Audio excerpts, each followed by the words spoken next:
돈 잘 벌고 인기 있고 존경받던 일타 강사가 왜 갑자기 욕 얻어먹어가면서 돈도 못 벌 수도 있지 않습니까?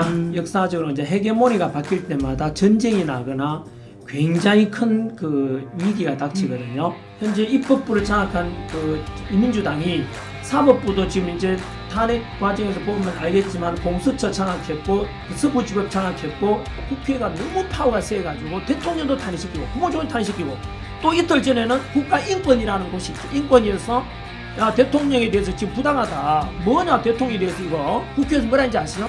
인권이 너도 탄핵하겠다고 그랬어요. 이건 뭐죠? 네. 지금 말씀하신 거에도 약간 들어가 있긴 한데 사실 지금도 아직도 좀 도대체 연봉 60억의 일타 강사님이 왜 이렇게 크게 목소리를 내고 있으시냐 네. 뭐 이런 거에 대해서 관심 그리고 궁금증이 아직도 좀 많거든요. 오신 김에 다시 한번 설명을 해주실 수 있을까요? 참 저희 아내랑 가족들이 이제 이런 거에 반대하는 그 이유랑 똑같겠죠. 그냥 돈 잘 벌고 인기 있고 존경받던 일타 강사가 왜 갑자기 욕 얻어먹어가면서 신변 보호 조치라든가 이것도 스마트워치거든요. 경찰서에 주는 거. 그리고 욕먹으면 이렇게 해야 되냐 굳이 힘들게 하는데 역으로 제가 오죽 답답하면 이렇게 욕먹으면서 나섰을까. 진짜 돈도 못 벌 수도 있지 않습니까? 네, 위협까지 가면서. 그러면 저는 지금 국민들 여러분께서는 뭐 누가 대통령 되든 어떤들 뭐 탄핵된들 어떤들 대통령이 뭐 그래야 하니 뭐 저는 좀 잠깐 다릅니다. 역사 강사로서 이렇게 보면은 역사적으로 이제 헤게모니가 바뀔 때마다 전쟁이 나거나 굉장히 큰 그 위기가 닥치거든요. 예를 들면은 명나라가 200년 강하다가 누르하치가 후금 세우면서 청이 되거든요. 그 헤게모니가 바뀌면서 정묘호란과 병자호란이 겪지 않습니까? 그리고 중국이 잘 나가다가 메이지 유신으로 일본이 뜨면서 또 헤게모니가 바뀌지 않습니까? 패권이. 그러면서 결국은 그 와중에 청일 전쟁이 일어나고 그 승리한 일본이 러일 전쟁 이기면서 우리 조선이 결국은 35년간 식민 지배라는 참 끔찍한 비극을 겪지 않습니까? 그런 잘 나가던 일본이 일제가 이제 또 미국한테 원자폭탄 맞고 찌그러지면서 미국과 소련이 급부상했지 않습니까? 그 틈바구니에 있던 한반도는 또다시 남북 분단이 되고 6.25 전쟁해를 통해 한 300만 이상이 죽는 희생을 치르거든요. 그 뒤로 우리나라는 70여 년간 미군이 주둔한 덕분에 김일성이든 김정일이든 김정은이 못 쳐들어오고 평화가 되고 있거든요. 그 힘의 균형이 또 깨지고 있어요. 중국이 갑자기 급부상하면서 미국이 어떤 억제력이 약화되다 보니까 지금은 또 굉장히 그 속에서 러시아 우크라이나 전쟁이 났고 이스라엘 하마스 전쟁이 났는데 예전 같으면 안 났을 거예요. 미국이 그러지 마라 하면 되거든요. 근데 지금은 약화되면서 중국이 급부상하고 그 사이 대만하고 우리는 절대 자유롭지 못하거든요.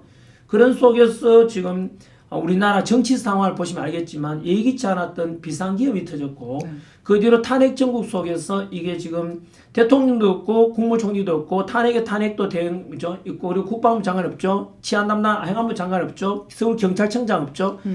이런 위기 속에서 까딱 잘못하면은 저는 대한민국이 추락하고 침몰할지 모른다는 위기감을 느꼈어요.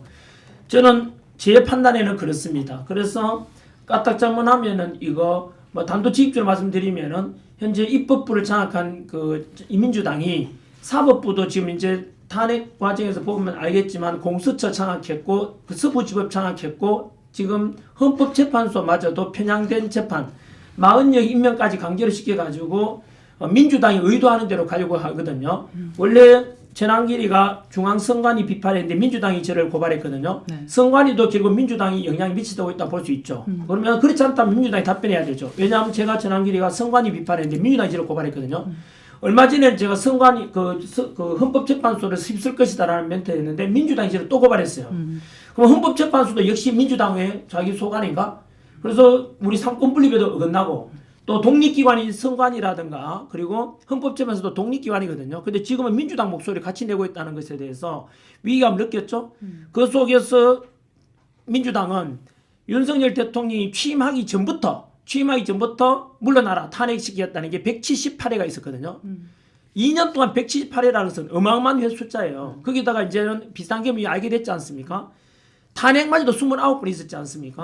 이런 속에서 지금 따져보면은 입법부 바로 국회가 너무 파워가 세가지고 대통령도 탄핵시키고 국무총리 탄핵시키고 또 이틀 전에는 국가인권이라는 곳이 있죠. 인권위에서 야 대통령에 대해서 지금 부당하다. 뭐냐 대통령에 대해서 이거 저렇게 구치소에서 심하게 그러면 헌법재판소 재판받는 과정에서도 이래 반론권을 제시할 것도 헌재에서 지금 제안하고 있지 않습니까? 그래서 인권위에서 그러면 안 된다고 하니까 또는 대통령을 좀 불구속으로 바꾸려 하니까 국회에서 뭐라 했는지 아시죠? 인권위 너도 탄핵하겠다 그랬어요. 이건 뭐죠? 국회의원 이제 행정 관료들 다 탄핵시키고 감사원장 그 검사들까지 이런 걸 보면서 이미 국회 민주당은 이미 입법부를 장악했는데 입법부뿐만 아니라 공수처 수사기관 그리고 서부지법 사법부 그리고 지금 현재 재판 지연 이런 보면 알겠지만 사법부에 우리법연구회라고 새로 알게 됐지 않습니까? 이들이 전부 다 한 통속이 돼가지고 특정 편향된 심판하고 지금 헌법재판소도 8명 중에서 3명이 우리법연구회고 후신에 우리 국제인권연구회는 같은 거라 생각하고 40명도 우리법연구회예요. 그래서 민주당 목소리 내고 있지 않습니까? 이들이 뭐지 도대체 독립기관인 헌법재판소가 왜 민주당 하수인이 됐지? 만상에 의구심 가지잖아요.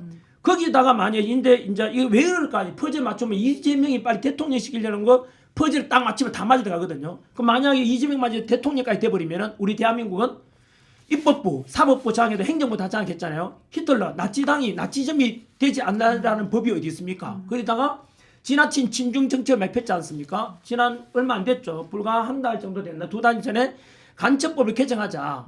뭐 알려진 거 아닙니까? 간첩법이라는 게 원래 북한에 대해서 우리 적에 대해서 뭐 우리가 이재경이 하게 되면은 간첩증 할 수 있지 않습니까? 군사기밀 빼간다든가. 그런데 최근에는 우리나라가 석유 한 번 안 나고 지하자원 안 나는데 사실은 첨단 그 반도체 디지털 산업을 우리 먹여 살리고 있지 않습니까? 삼성, LG, 현대, 뭐 SK, 뭐 있잖아요. 우수한 이런 기업들의 그 사람이나 정보를 빼가고 첨단 기술 빼가는 게 여러 번 나왔지 않습니까? 제가 작년 아마 1년 전 정도의 유튜브 영상에 꽃보다 전화기치는 올렸던 게 그거예요. 우리나라가 지금 이렇게 기술을 먹고 사는데 그마저도 중국 빼돌리는 놈 있으면 그 새끼들은 전부 다 내국노다 그랬거든요.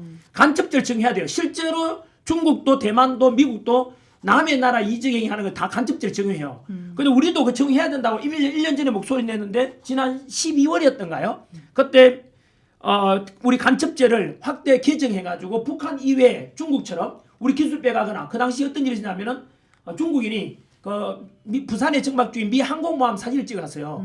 그 드론으로 들켰거든요. 잡혔는데 간첩죄를 정해야 되는데 못 적용해요. 그러면 왜? 그걸 이제 개정해서 중국뿐만 아니라 또는 대만이든 미국이든 누구나 우리나라 첨단 기술 빼가면 간첩 정해야 되잖아요. 근데 민주당에서 반대했어요. 왜 그럴까? 왜 그러지? 그럼 아니 그걸 반대하는 나 이해가 안 돼요.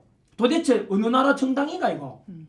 그런 생각이 들어서 이러고 있는 민주당이 지금 뭐 알다시피 민주당 깨졌지 않습니까? 이따 이야기 나올지 모르겠지만 천안기 고발당했잖아요. 자기도 비판하면은 고발, 비판하면은 수구 거구.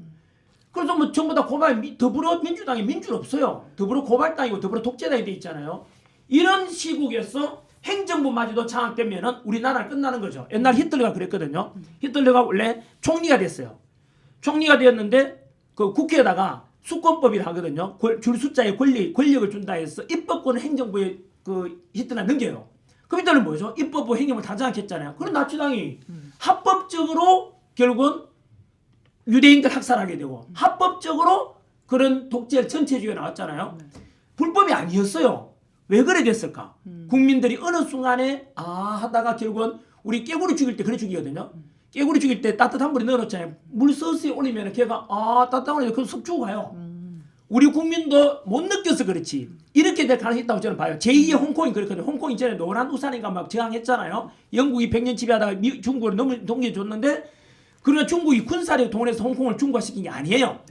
바로 정치 친중 정치인들을 하고 법을 통해서 바꿔가거든요. 뭐 이미 노란 우산 들고 빨간 우산 무슨 우산 들고 늦었죠. 이미 홍콩 가보세요. 시진핑 이야기만 못 꺼내요. 우리나라도 그렇게 되지 말라는 법이 없다고 저는 생각하고 이런 위기의식 속에서 제가 더 침묵하다가는 이건 나라 망할 수도 있겠다. 민주주의도 말살되겠네? 결국은 전체주의가 포괄되는 거 아닌가? 라는 생각도 들었고 그렇게 되면은 뭐 저는 개인적으로 크리스찬인데 종교의 자유도 없어질 거고 그 다음에 사상의 자유도 없고 직장이 어디 있겠어요? 가정이 어디 있겠어요? 결국은 그렇게 되지 않겠나라는 게 제가 위기의식에 대한 제가 느끼는 수준이었어요. 아까 말씀드린 패권이 바뀌면서 이렇게 그랬고 이 속에서 까딱 잘못하면 대한민국은 침몰할지 모른다는 이 속에서 제 모든 것이 시작됩니다. 그래서 뭐 결국은 또 사실은 이제 집회까지 나오게 됐잖아요. 집회 나오게 된 건 또 중간에 제가 또 직접 당하잖아요. 저는 이 상황을 비상계엄 선포되고 난 뒤에 처음에는 비상계엄 미친 짓이라 그랬거든요. 유튜브에 차례대로 올리기 시작해요. 그때부터. 왜냐하면 언론도 보다시피 지금 민주당 하수인이 되는 언론이 들어있어요. 민주당한테 그대로 보도하고 실제로 진실을 보도 안 해요. 그 다음에 사법부도 그 당시 이미 많이 망가졌다는 거 이야기 들어서 그러다가 지금 영상 올리고 있는데 중앙선관위를 또 비판하는 영상 올려요. 왜냐하면 선관위도 뭐 이따 나올지 모르는데 많은 의혹과 뭐 문제가 많으니까. 그런데 차에 민주당이 제가 선관위 비판하는데 민주당이 저를 고발했잖아요. 뭐지?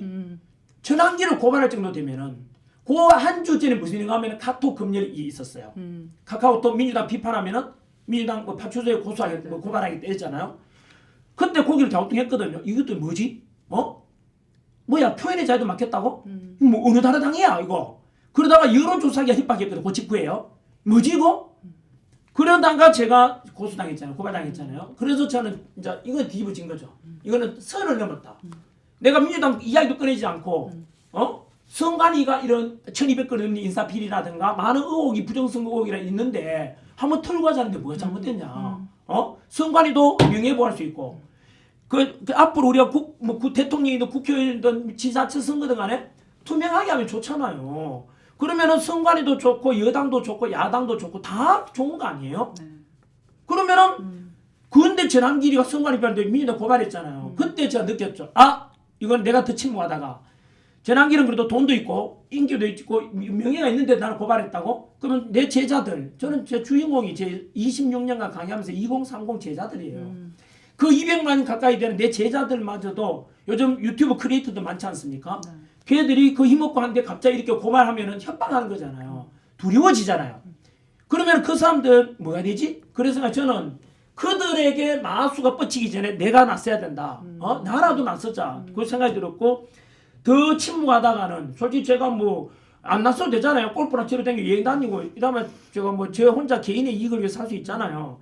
근데 저는 솔직히 딱 든 느낌이 나이 더 들어가지고 먼 훗날 내 인생을 돌아봤을 때 이거 너무 비겁했다라고 돈도 벌고 예를 들면 더 개인적으로 사적으로 잘 살지는 몰라도 너무 비겁했다. 두 번째는 내 제자들이 망가져가고 2030 세대들이 비참한 대한민국에 살아갈지는 모른다는 위기감 속에서 저는 욕먹더라도 나서야 되겠다라는 게 좀 이야기 길었죠. 이야기 길어졌는데 이게 그냥 제 지금 있었던 강의만 하던 전환길이 왜 나오게 됐는지 목소리 내게 되고 집회까지 나가게 된 것도 그 때문이라고 말씀드립니다.